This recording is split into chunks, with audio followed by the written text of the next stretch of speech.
आज आपने ऐतिहासिक जीत दर्ज राजनांदगांव में की है और फिर से जो है मतलब 44,000 से ज़्यादा वोटों से फिर आपने जीत हासिल की है। क्या कहना चाहेंगे राजनांदगांव की जनता को? इसका श्रेय किनको देना चाहेंगे?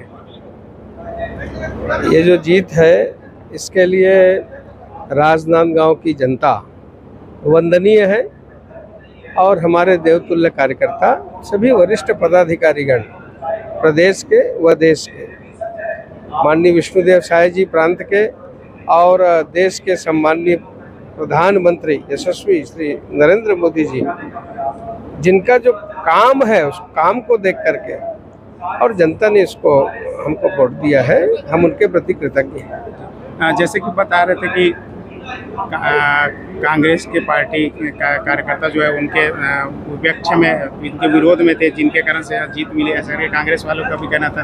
और काफ़ी शुरुआत थी बाहर से आया हुआ प्रत्याशी ऐसा करके, और कुछ ऐसा था कि आपने कार्य नहीं किया ऐसा करके भी उन्होंने आपके ऊपर ऐसा मतलब बातें फैला रखी थी। तो वो सब सारी चीज़ों को जनता ने नकार दिया।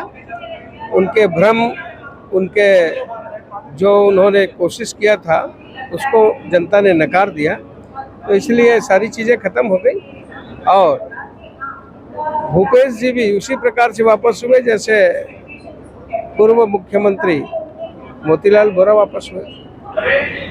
आप मेरे पीछे देख सकते हैं कि यहाँ पे जो नवनिर्वाचित हुए हैं भाजपा के सांसद प्रत्याशी श्री संतोष पांडे जी, वे सभी भारतीय जनता पार्टी के सभी कार्यकर्ता उनके साथ बैठे हुए हैं और थोड़ी देर में ही जो है उन्हें जो है कलेक्टर साहब के द्वारा, निर्वाचन अधिकारी के द्वारा जो है उनके हाथ में सौंपेंगे। तो आप देख सकते हैं कि यहाँ पे जो है कितनी खुशियाँ हैं। चौक चौराहों पे पटाखे भी फोड़े जा रहे हैं और साथ ही साथ यहाँ कार्यकर्ताओं के द्वारा जो है एक दूसरे को मिठाई खिला करके उनका मुंह मीठा भी कर रहे हैं, क्योंकि यह जीत की खुशी भारतीय जनता पार्टी के लिए बहुत ज़्यादा खुशी साबित हो रही है। क्योंकि संतोष पांडे के साथ में जो है करके कांग्रेस सरकार के पूर्व मुख्यमंत्री जो थे भूपेश बघेल जी, उन्होंने 44,144 वोटों से जो हार चुके हैं और संतोष पांडे को जो है 44,144 वोटों से जीत मिली है। तो यहाँ पे जो है मेरे पीछे देख सकते हैं कि सारे जो है संतोष पांडे के साथ में सारे भाजपा कार्यकर्ता जो है निर्वाचन अधिकारी के हाथों जो है प्रमाण पत्र लेने के लिए बैठे हुए हैं। पांडे जी का उनसे लोकसभा की शानदार दूसरी जीत के लिए जोरदार ताली बजाकर बधाई, अभिनंदन।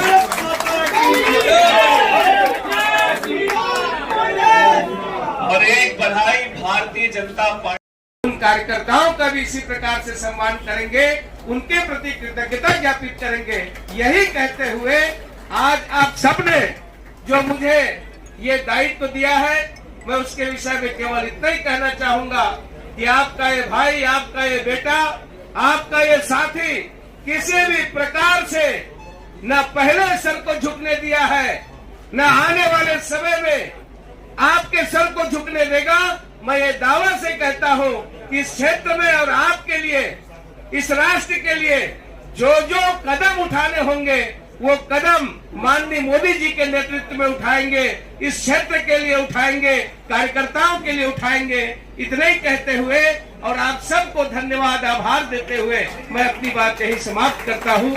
आप सबको बहुत बहुत धन्यवाद।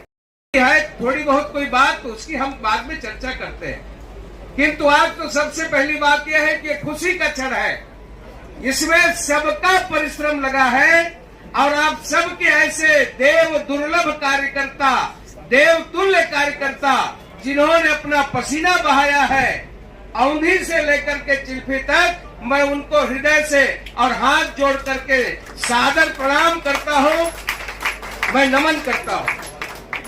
मित्रों, हमारे जितने भी राष्ट्रीय नेतृत्व, माननीय नरेंद्र मोदी जी से लेकर के हमारे माननीय गृह मंत्री अमित शाह जी ने जिस प्रकार से, और हमारे संगठन के नड्डा जी से लेकर के, सम्माननीय जगत प्रकाश नड्डा जी से लेकर के, संगठन के बीएल संतोष जी, माननीय शिव प्रकाश जी, माननीय प्रांत के अध्यक्ष किरण देव जी, माननीय प्रांत के हमारे विष्णुदेव साय जी, माननीय मुख्यमंत्री जी, माननीय पवन शाह जी, माननीय जामवाल जी जो हमारे क्षेत्रीय संगठन मंत्री हैं, प्रांत के हैं, ऐसे सारे लोगों ने और जो रणनीति बनाई, रणनीति का ही ये परिणाम है कि आज जो व्यक्ति ये सोच करके आता है कि हमारा ये राजनांदगांव जो है ये चारागाह है, यहाँ से चल के चले जाएंगे।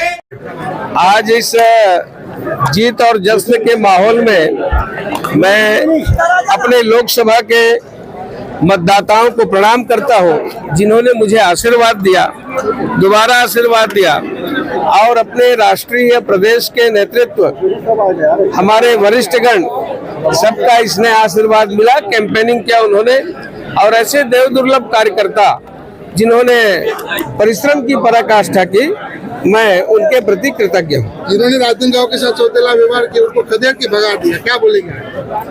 वास्तव में जनता चाहती थी कि जिस प्रकार से वे सौतेला व्यवहार 5 साल किए, उनके प्रति आक्रोश था, और जैसे ही वो यहाँ कैंडिडेट बने, सबको बड़ा मजा आया कि अब अवसर आ गया है, मजा चखाएंगे, और वही जो है आक्रोश वोट में तब्दील हुआ, उसी का परिणाम। जनता में क्या संदेश देना चाहेंगे? जनता के लिए संदेश यही है, मतदाताओं के लिए जिन्होंने मुझे आशीर्वाद दिया है, कि आने वाले समय में हम उनकी इच्छाओं में, उनकी आशाओं में हम खरा उतरेंगे, और माननीय नरेंद्र मोदी जी के नेतृत्व में और भी अनेक कार्य होंगे जो मील के पत्थर होंगे। 400 पार की बात कर रहे थे, 300 हमेशा लक्ष्य तो बड़ा ही रखना चाहिए। टारगेट यदि बड़ा है तो वहां तक पहुंचने में परिश्रम तो लगता है, परिश्रम सबने किया, इसका विश्लेषण बाद में करेंगे। पांडे जी का उनसे लोकसभा की शानदार दूसरी जीत के लिए जोरदार ताली बजाकर बधाई,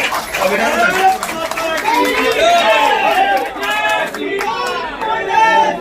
और एक बधाई भारतीय जनता पार्टी चाहता हूँ हम सबको मार्गदर्शन दे आदरणीय अभिषेक सिंह जी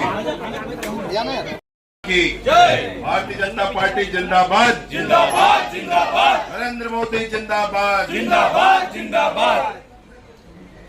राजनांदगांव की जीत, इसने फिर से एक बार स्थापित किया है भैया कि पूरे क्षेत्र में राजनांदगांव ही बड़ा भाई है, बाकी सब छोटे भाई से भी हुई है, साथ ही साथ अन्य विधानसभाओं से भी जीत हुई है, और पूरा राजनांदगांव लोकसभा एक ऐसे व्यक्ति के विरुद्ध में हम सब मिलकर लड़ रहे थे, जिसने पूरे प्रदेश को झुलसा कर रखा था, जिसने पूरे क्षेत्र में भ्रम फैलाने की कोशिश की थी। उन सारे भ्रमों को तोड़ते हुए, उन सारी परिस्थितियों को पार करते हुए भारतीय जनता पार्टी के कार्यकर्ताओं ने परिश्रम पराक्रम करके और यह जीत हासिल की है। ये जीत राजनांदगांव की एक एक भारतीय जनता पार्टी के कार्यकर्ताओं की है, एक एक नौजवान साथी की है, हमारे युवा मोर्चा की है, महिला मोर्चा, किसान मोर्चा, एसटी मोर्चा, एससी मोर्चा, ओबीसी मोर्चा, ये सारे मोर्चों की जीत है, भारतीय जनता पार्टी की जीत है। के रूप में आने वाले समय में हम सब के साथ रहेंगे। आदरणीय नरेंद्र मोदी जी जिनके नेतृत्व में ये चुनाव लड़ा गया, उनका भी अभिनंदन करते हैं, सम्मान करते हैं। विधानसभा के एक एक कार्यकर्ता ने जिस मेहनत के साथ इस चुनाव को लड़ा है, और भूपेश बघेल ने जो 5 साल नांदगांव की उपेक्षा की थी, सूद समेत हिसाब बराबर किया है। आप सबको मैं इस बात की बधाई देना चाहता हूं। और जिस प्रकार नांदगांव विधानसभा ने आदरणीय संतोष पांडे जी को ऊपर भरोसा दिलाया है, मैं आज उनको भी बधाई देते हुए इस उम्मीद के साथ कि अब केंद्र और राज्य सरकार मिलकर हमारे नांदगांव लोकसभा के एक एक विधानसभा में विकास का नया कीर्तिमान बनाए, मैं आप सबको प्रणाम करते हुए वाणी को विराम देता हूं।